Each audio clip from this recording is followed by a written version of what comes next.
Hey traders, it's Stephen Brooks, and today we're going to be talking about what will cause inflation here in the United States. Now, really quickly, what is inflation? The idea of inflation is the value of the currency or the purchasing power of a currency in the economy goes down and prices for goods and services have to go up to match that decrease in purchasing power. So one of the big topics we've been hearing about from those on CNBC, those on Bloomberg, those who write on blogs or whatever, Twitter.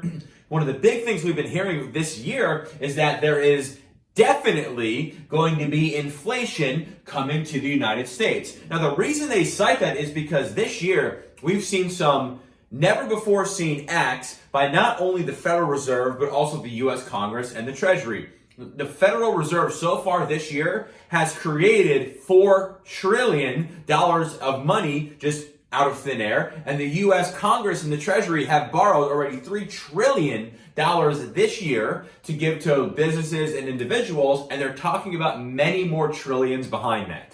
So the idea is if we pump more money into the system, simple supply and demand would say if you have more dollars, the value of that dollar should go down. So that's kind of the big thing that you hear about a lot on financial media, that we are definitely going to have inflation. I have a big problem with that, and here's why. We have been borrowing money as a government, and we have been printing money like it's going out of style in terms of the central banks ever since Black Monday of 1987. So since that happened, the Fed has just printed money like it's going out of style, and the U.S. government has borrowed money like it's going out of style. How has that worked out for those folks that think there's going to be a lot of inflation in the United States? This is not the first year, folks, that we've been printing money. This is not the first year that we've been borrowing an incredible amount of money as a government. This is not the first time. We've been doing it for 30 years now, and we've had zero inflation issues in the United States. In fact, you can make a very good argument that even before COVID-19 hit the United States and made basically the whole country shelter in place, that we were in a deflationary period. Much more that you could make the argument that we were in the inflationary period. So although folks out there are screaming, we're definitely going to have inflation, I don't know where they're really getting that, because although it makes logical sense that as there is more money in the system, more supply, that the value of that currency should go down, right? The purchasing power of that currency should go down. It's never really happened before in the United States. And again, this is not our first rodeo in terms of printing money and borrowing money like it's going out of style.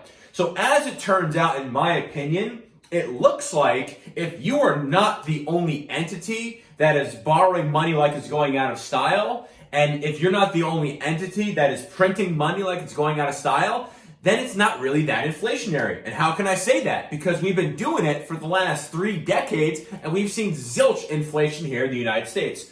So for those folks who are looking out as to what will cause inflation, money printing and having governments go into massive amount of debts, in the last 30 years, it hasn't caused a lick of inflation, not a single lick.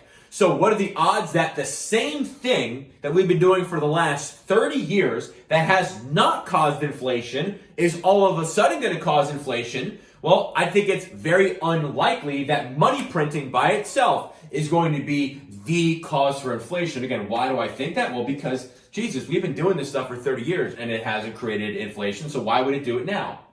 On top of that, I see a lot of articles recently about the coming inflation because food prices are going higher. Most people don't understand that when you have companies all over the world competing on price, that is not inflationary. That is deflationary. Take a look at Amazon as an example. The biggest retailer in the world, they're gaining more and more market share every single day away from small local businesses or national brands. How are they taking away so much market share? By competing on price. Is competing on price by the biggest retailer in the world, is that inflationary or is that deflationary? That is deflationary. So even though, yeah, prices might go up, college price admissions have gone up, home prices have gone up, healthcare prices have gone up, rentals have gone up, but we haven't had any inflation. Why? Because a significant amount of our economy, not only here in the United States, but all over the world, is built on competing on price. Companies in the United States manufacture a lot of their goods and services overseas in the Far East. Why? Because prices are cheaper. Is that inflationary or is that deflationary? Right? So just because food prices might be going higher, that doesn't mean we're all of a sudden going to be getting inflation. Right now, every single person who's selling anything online, big companies, small companies, are offering big discounts. Is that inflationary? No, it's not inflationary because prices are going down. So, do I think what's going on with food prices that many professionals are talking about is going to lead to inflation? Do I think that's going to? No. And the reason I say that is because, again, we've had many things over the last 10, 20, 30, 40, 50 years that have gone up in price, and we haven't seen a lick of inflation from that. Now, on to the things that I think we will see inflation for. The first is negative interest rates. And let me explain what I mean by that. Let's look at Europe, for example.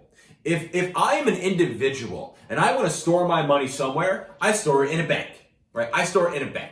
If I am a bank and I want to store my money somewhere, I have to store it in one of the central banks, right? The central bank. So in the United States, as an example, the banks will put their money in the different federal reserves, in the different central banks in the United States, and they will get paid or not paid based on what the Fed funds rate is right now. Right now, the Federal Reserve's overnight interest rate is 0. So if JP Morgan or Wells Fargo is putting their money in the bank of the Fed, as an example, well, they're not getting paid any interest on that. So what's happening in Europe is there is a negative interest rate when banks park their money at central banks overnight.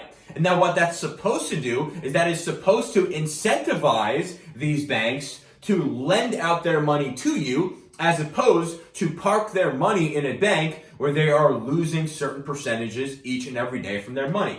So 10 years ago, 20 years ago, that was something that we thought was an impossibility here in the United States. But right now, the Fed funds futures for January of 2021 are showing that we are expecting to have some level of negative interest rates. Now, we may or may not actually have that, but that is much more realistic today than we thought. So if we take a look at what's going on for Europe, they've had negative interest rates in Europe for a long time. And at some point, even though there is negative interest, the banks can't find people to loan money out to.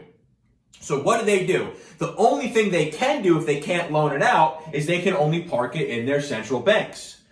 Their central banks are charging them money to keep their money there as opposed to gaining interest if you're a bank for putting it there. So what are they starting to do now in Europe? As you could have expected, they are passing that negative interest off to their actual account holders. So those folks in Europe that have significantly large accounts in the multiple six figures, over the next few weeks and the next few months, they will begin to get charged to put money in the bank as opposed to getting paid to keep money in the bank, which is of course what we have here in the United States.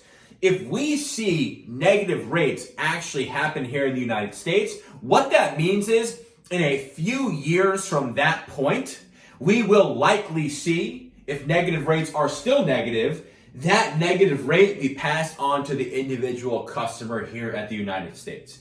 To me, that would mean if you put your money in Chase or whatever and they have a negative interest rate, you are paying them to keep your money there as opposed to the other way around. At that point, to me, that will create a lot of lack of confidence in the US dollar. Why? Because, Jesus, just to hold the money, I have to pay someone to hold it for me. That will create a lot of lack of confidence in the US dollar. And to me, that is much more likely to create an inflation situation. Why? Because if there is a lack of confidence in the US dollar, because we are getting charged interest to keep money in the bank as opposed to the other way around, well, that will lead to what? A reduction in the price of the US dollar because it's built on confidence, and an increase in price to keep up with the reduction of the purchasing power. So do I think negative interest rates, if they actually come here, will be inflationary? I do. Again, why? Think about this logically.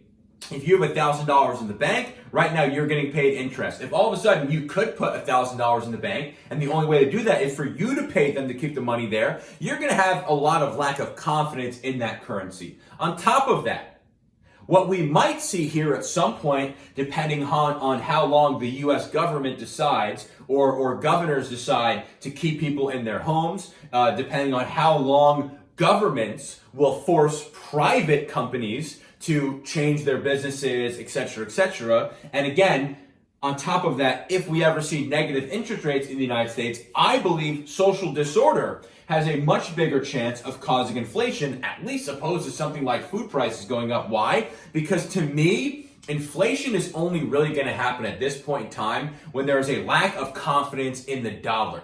Okay? If everyone else is printing money out of style, just like we are in the United States, that has not caused inflation at all over the last 20, 30, 40, or even 50 years. So if it hasn't done it for that long of time, I don't know why folks would just all of a sudden assume that it's going to happen now. It looks like, and this is my opinion, that if everyone is printing money, if every government is borrowing money, well then they just look for who is the country that has the strongest economy or is the most prime and who is their currency. So again, we have a lot of confidence in the US dollar because in my opinion, we're not the only people printing money. I understand we're printing a lot of it, but we're not the only people doing that. So I think that inflation will come when there is much more of a lack of confidence in the US dollar as opposed to some of these other things that some of these professionals are saying are going to cause inflation. So for me, personally speaking, in order to take a look at when I think inflation is going to come, I'm going to focus much more on what the likelihood of negative interest rates are going to be here in the United States and what it looks like in terms of social disorder, because I think inflation will come to the United States only when there is a lack of confidence in the US dollar. If that happens, of course, then the value of the dollar is going to go down, the purchasing power of the dollar goes down, and prices go up to kind of counteract that decrease of purchasing power. So although we are printing money, that hasn't caused inflation for the last 30, 20, 10 years or whatever. That hasn't caused it. I don't know why it would all of a sudden start causing it now. Yeah, food prices might be going up, but you have Amazon selling tens of billions of dollars a month in product, and they're competing specifically on price. That's not inflationary. So although there are some things that are going up in price, we also have significant amount of goods and services in this country that are going down in price.